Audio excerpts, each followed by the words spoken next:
네. 예수님의 부활의 은총과 평화가 교우님들에게 충만하시기를 기원드립니다. 가정의 달인 5월입니다. 우리 교우님들의 가정이 부활의 신앙으로 더욱더 굳건해지고 부활의 참 평화를 풍성히 누리시는 그런 가정들이 되시기를 주님의 이름으로 축원드리겠습니다. 제가 이제 시골 태생이니까요. 5월이 되면 굉장히 바쁜 달입니다. 저 어렸을 때는 5월 5일이 어린이날이 아니라 꽃을 심는 날이었어요. 그래서 항상 저희들은 5월 5일에 꽃을 심고 한 일주일 지나면 모 심고 고구마 심고 이런 그런 때입니다. 아마 제일 바쁜 그런 5월달일 것입니다. 봄에 농작물을 심어서 풍성한 결실을 바라는 농부들처럼 예수님의 제자인 우리 부활의 신앙을 가지고 풍성한 결실들을 맺으시는 그런 우리 교우님들 되시길 간절히 기원드립니다. 오늘은 부활의 신앙이 해야 할 일이라고 하는 제목으로 함께 은혜를 나누고자 합니다. 오늘 성경은 저희들에게 믿음의 초심을 기억하라 라고 이렇게 말하고 있습니다. 오늘 복음은 부활하신 예수님께서 갈릴리 호숫가에 나타나시는 것에 대한 이야기입니다. 7명의 제자들 이제 베드로를 따라서 갈릴리에서 이제 고기 잡이를 하고 있습니다. 왜 갈릴리에서 지금 고기를 잡고 있는가? 오늘 복음 3절은 그때 시몬 베드로가 나는 고기를 잡으러 가겠소 하자 나머지 사람들도 같이 가겠다고 따라 나섰다.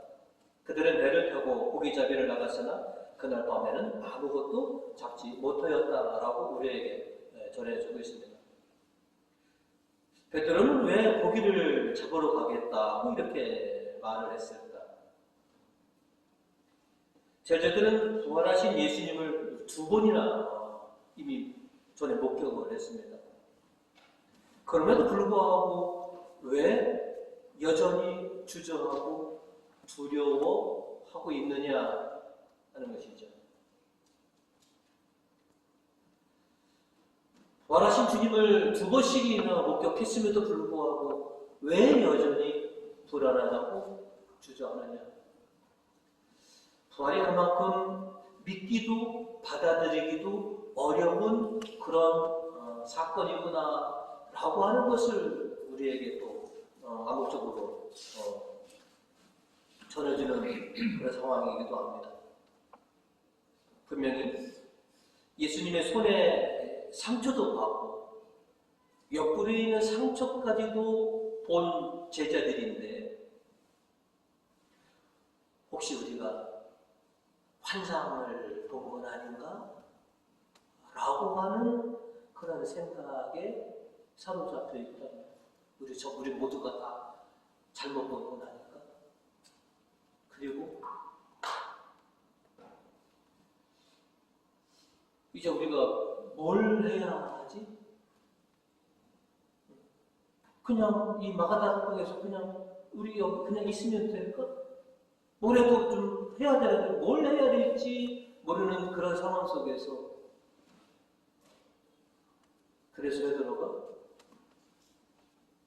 나는 갈릴리로 고기를 좀 잡으러 가겠다. 왜 갈릴리냐? 내가 처음 주님을 만난 곳이 그 갈릴리입니다. 첫 부르심의 장소가 갈릴리였고 그 첫 부르심의 장소로 내가 가면 내가 뭔가를 좀 깨달을 수 있지 않을까라는 생각에 난 갈릴리 호숫가를 좀 가야 되겠다 라고 이렇게 말하는 것은 아닌가 이렇게 생각이 듭니다. 여러분들도 다 여러분 삶에 의미 있는 그런 추억의 장소들이 있으시죠? 그 추억의 장소에 가보면 알게 모르게 뭔가 느껴지는 것이 있습니다. 베드로는 아마 그것을 기대하고 갈릴리로 가고자 했던 것은 아닌가, 이런 생각이 들었습니다. 첫 부르심의 장소에 가보면 내가 뭘 해야 될지, 그리고 이렇게 두렵고 흔들리는 이 믿음에 처음 주님을 만났던 그 초심의 믿음을 다시 회복할 수 있지 않을까라고 하는 그런 기대 때문에 갈릴리 호수를 선택한 것은 아닐까. 자신에게 참 의미 있는 장소에 가보면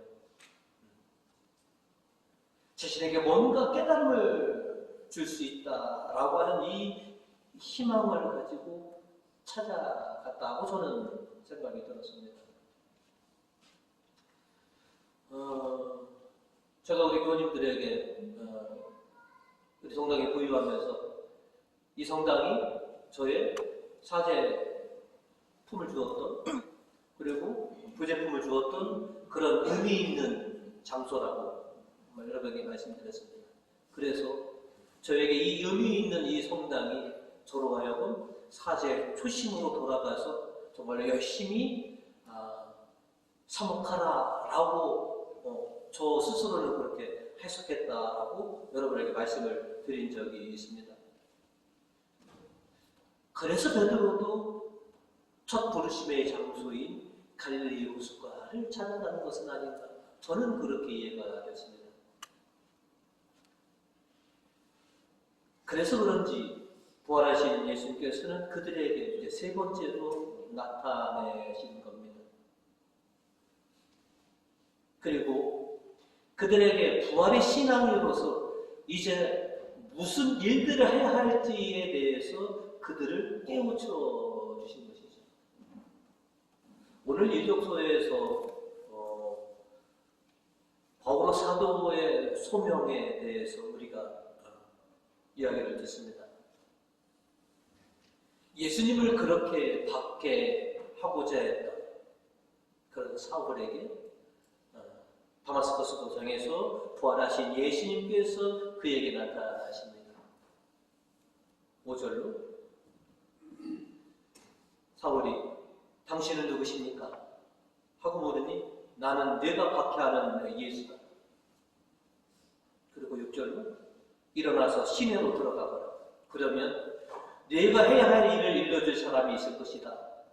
하고 하는 대답이 들려옵니다. 사울아, 이제 내가 너를 택하여서 네가 앞으로 장차 무슨 일을 해야 할지 내가 그것을 알려주겠다. 이렇게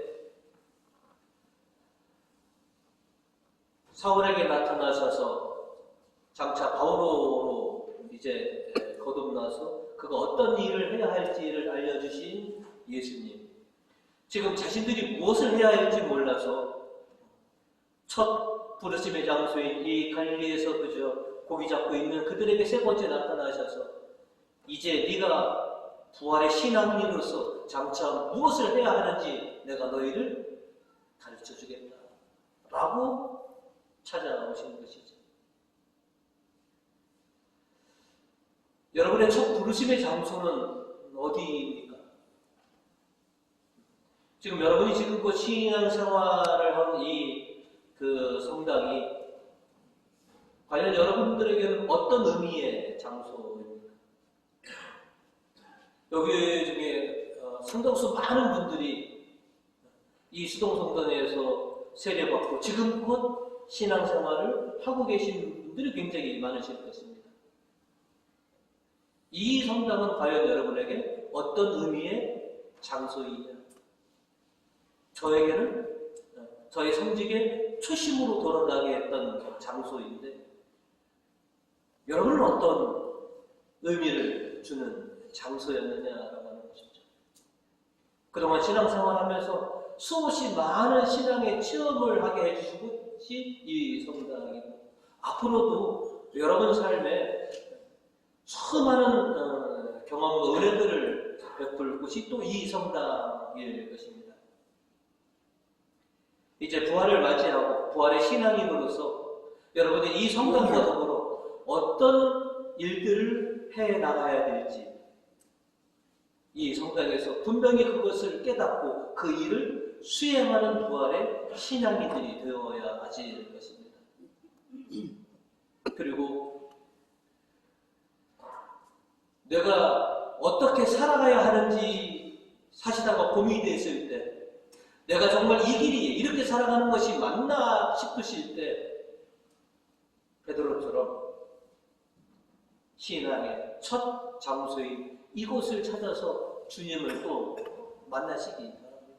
그리고 또 다시 한번 깨달음을 얻어서 부활의 신앙인으로서 내가 어떻게 살아가야 하는지를 다시 한번 깨닫는 그런 은혜로운 우리 교우님들 되시기를 주님의 이름으로 축원드립니다. 오늘 성경은 저희들에게 두 번째로 부활의 신앙인들이여 순종하라라고 우리에게 권면하고 있습니다. 부활하신 예수님께서 제자들에게 나타나셨을 때 7명의 제자들은 고기 잡기로 밤새 수고하였습니다. 그러나 한 마리도 잡지 못했습니다. 어떻게 보면 지난날과 좀 똑같은 경우인 겁니다. 스승이요 주님이신 예수님이 함께 계셨을 때와 지금 함께 계시지 않았을 때의 결과가 너무나 극명하게 지금 드러나는 것입니다. 그러면서 속으로 그랬을 겁니다. 주님이 계셨더라면 그물이 찢어질도록 우리가 그렇게 전에 좀 잡았던 적이 있었지 않나요? 주님이 안 계셔서 우리가 아무것도 지금 못 잡고 있는 것은 아닌가. 이런 통감의 마음을 갖고 있을 때 저 멀리서 예수님이 말씀을 전해 주십니다. 5절로 보시면 예수께서 얘들아 무엇을 좀 잡았느냐 하고 물으시자 그들은 아무것도 못 잡았습니다 하고 대답을 합니다. 6절로 그물을 배 오른편에 던져보아라. 그러면 고기가 잡힐 것이다. 그들이 예수께서 이르시는 대로 그물을 던졌더니 그물을 끌어올릴 수 없을 만큼 고기가 많이 걸려들었다 라고 성경을 우리에게 전해주고 있습니다. 7 제자는 예수님께서 이르시는 대로 예수님께서 지시하시는 대로 그냥 그대로 순종하였더니 정말로 놀라운 체험을 하게 되는 것이죠. 복음 11절에 이렇게 얘기합니다. 시몬 베드로는 배에 가서 그물을 육지로 끌어올렸다. 그물 속에는 153마리나 되는 큰 물고기가 가득 들어있었다. 그렇게 많은 고기가 들어있었는데도 그물은 터지지 않았다. 153마리에 대한 해석들은 분분합니다. 그러나 단언하건대 그 153마리는 제자들이 주님께서 이르시는 대로 했던 그 순종의 열매다라고 하는 것은 변함이 없습니다. 주님의 말씀대로 순종하니 153마리나 잡게 되었다라고 하는 것이죠. 여러 해석들이 있습니다. 1부터 17까지 계속 더하면 153이다. 당시 2000년 전에 그들이 알고 있었던 모든 물고기의 종류가 153종류다. 분분하지만 분명한 것은 153마리는 제자들이 순종한 결과라고 하는 것입니다. 그들이 마치 어린 나이처럼 오른쪽에 쳐라라고 하는 이 말씀대로 순종했을 때 153마리를 잡았다라고 하는 것이죠.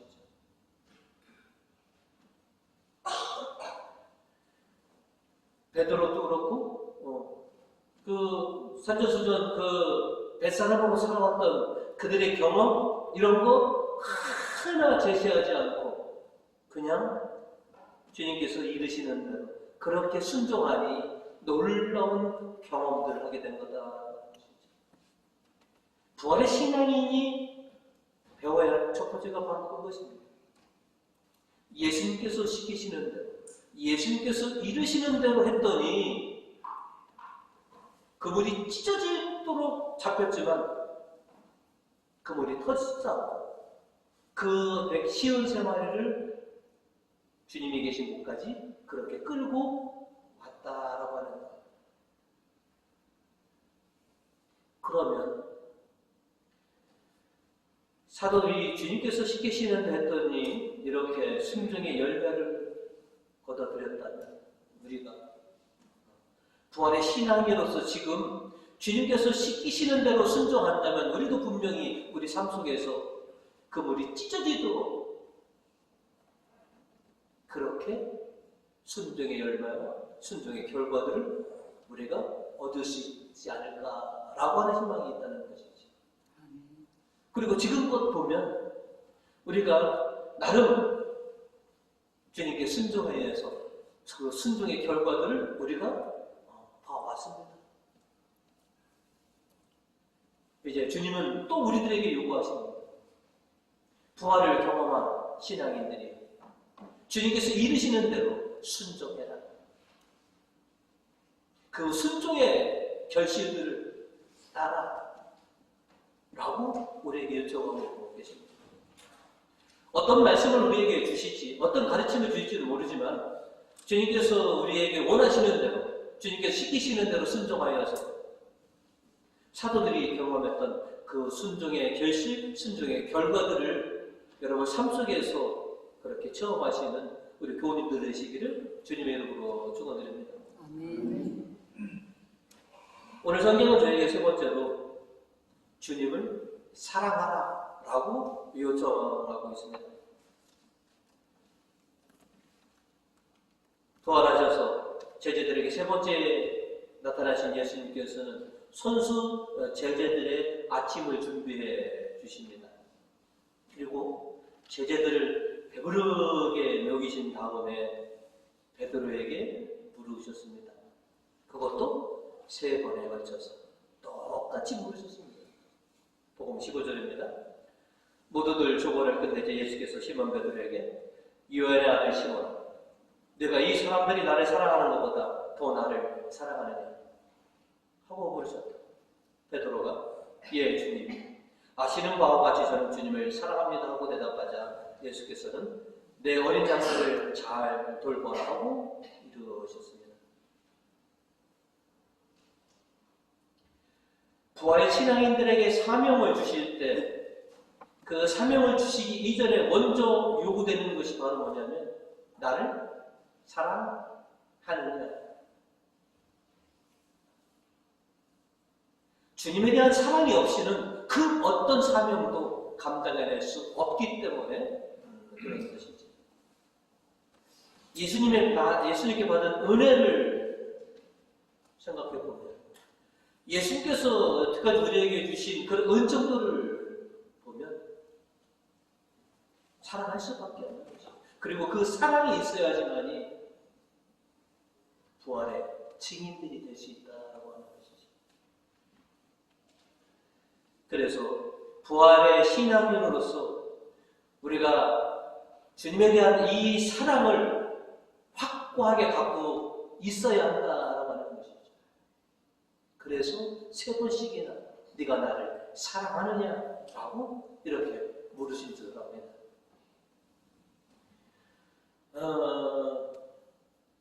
제가 올해로 하면 결혼 26년이거든요. 같은 해에 결혼하고 사제품 받고 그랬으니까 올해가 26년입니다. 지금은 별로 안 물어보는데요. 예전에는 수시로 사모가 물어보는 게 있었습니다. 아마 여기 계신 우리 자매님들도 남편들에게 아니 지금도 물어보시는 분이 있을 겁니다. 뭘 물어본다는 거예요? 여보, 나 사랑해?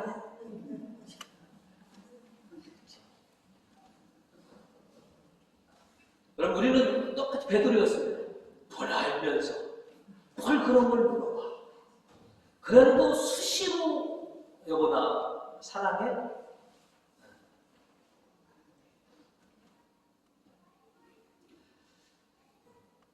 근데 그 즉시 원하는 답은 안 해줘도요. 사랑했으니까 결혼했지. 사랑하니까 살지. 이렇게 얘기했지. 아, 사랑해. 라는 대답을 잘 안 해줬는데요. 그러면서도 참 여자들은 희한하다. 뭘 자꾸 알면서 뻔히 아는 얘기를 자꾸 물어보느냐. 근데 오늘 말씀을 이렇게 들으면서 저는 이렇게 이해를 했습니다. 예수님께서 베드로에게 첫 번째로 네가 나를 사랑하느냐라고 물으신 것은 지난날 과거에 네가 나를 사랑했느냐라고 물으신 거고, 두 번째로 네가 나를 사랑하느냐라고 물으신 것은 지금도 네가 나를 사랑하느냐라고 물으신 거고, 세 번째 내가 나를 사랑하느냐라고 물으신 것은 앞으로도 쭉 네가 나를 사랑하겠느냐라고 물으신 것은 아니야. 그래서 베드로도 예 주님, 제가 당신을 처음 만났을 때부터 지난날 쭉 당신을 사랑했습니다 라고 말한 것이고, 그리고 지금도 사랑하고 있습니다. 그리고 앞으로도 영원히 주님 당신을 사랑하겠습니다. 저도 마찬가지입니다. 사랑했고 지금도 사랑하고 앞으로도 쭉. 여기 계신 모든 아버님들 저하고 똑같을 것입니다. 제가 대신 우리 자매님들에게 남자들을 대신해서 지난날 사랑했습니다. 근데 지금도 사랑하고 있고요. 앞으로도 계속 사랑하겠다라고 하는 말을 아내들에게 전해줍니다. 설교를 준비하다 보니까 그렇게 드렸습니다. 주님이 베드로에게 물으신 것은 그거구나. 그리고 아내들이 남편들 우리들에게 물은 것도 바로 이것이구나.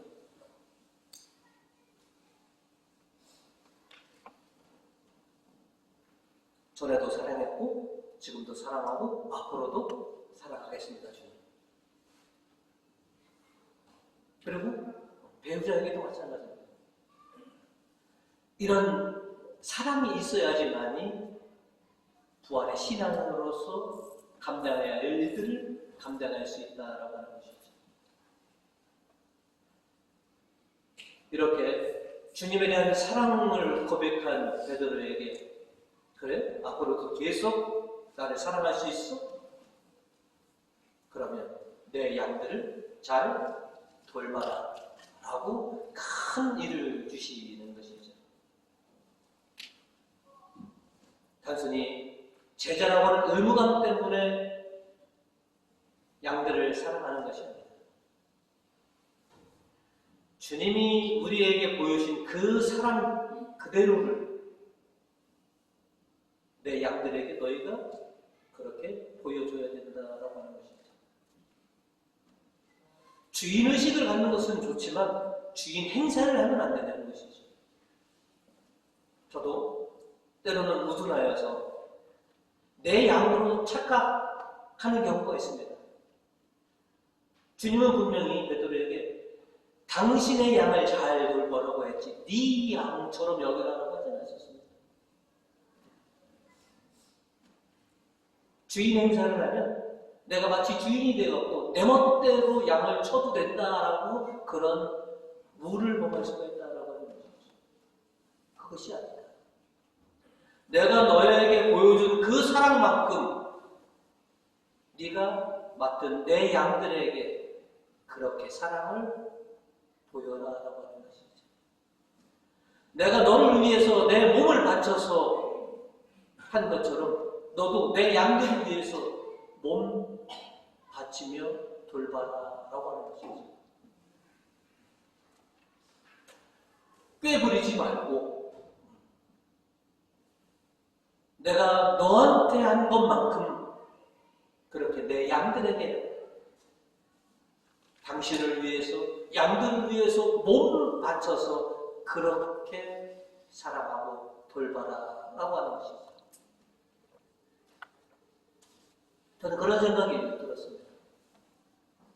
그리고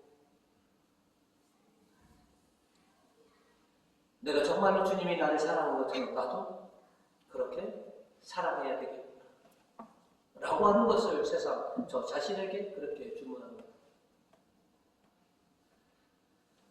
지난주 교무고 신부님들과 부활 수련회를 마치고 올라오다가 진주성에 들렸습니다. 왜냐면 진주 대첩을 이끄신 분이 뭐냐면 충무공 김시민 장군인데요. 여러분 그 양반이 병청 사람입니다. 병천에 사랑도 있어요. 강당이라고 하는 충무공 김시민 장군의 사랑이 있어요.